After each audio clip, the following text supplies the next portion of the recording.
আসসালামু আলাইকুম রহমতুল্লাহি বারাকাতু। একটি সতর্কবার্তা। গতকালকে আমি এশারের নামাজ পড়ে যখন বাসায় আসতেছিলাম, লন্ডন টাইম তখন 8টা বাজে, তখন একটি কল আসে ইমু থেকে। আমাকে বলে, স্যার আমি বাংলাদেশ এম্বাসি থেকে ফোন দিছি, বর্তমানে একটি ভাইরাস ছড়াইতেছে, করোনা ভাইরাসের পরে এটা একটি ভয়ঙ্কর ভাইরাস, তো টিকা দিতে হবে। আপনার সিরিয়াল আমাদেরকে করে দিতে বলছে জিপি থেকে। তো আপনার মোবাইলে একটা কোড যাবে, আপনি ওই কোডটা আমাকে দিবেন, আমি আপনার সিরিয়ালটা করে দেব স্যার। তখন আমি চিন্তা করলাম, রাত্রি 8টা বাজে বাংলাদেশ এম্বাসি থেকে ফোন দেবে, এনিথিং রং। তখন আমি কৌশল করে বললাম, আচ্ছা ঠিক আছে তাহলে করে দেন।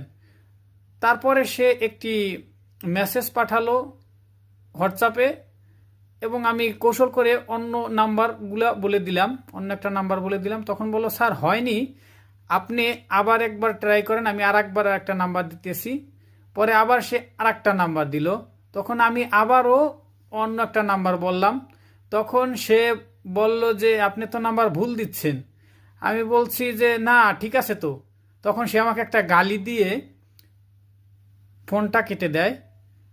আসলে এইভাবে মানুষকে প্রতারিত করা হয়, এইভাবে ইমো হ্যাক করা হয়, হোয়াটসঅ্যাপ হ্যাক করা হয়, এবং মানুষের মোবাইলে অনেক সময় অ্যাকাউন্ট থাকে, এই অ্যাকাউন্টগুলোও হ্যাক করে ফেলে হ্যাকাররা।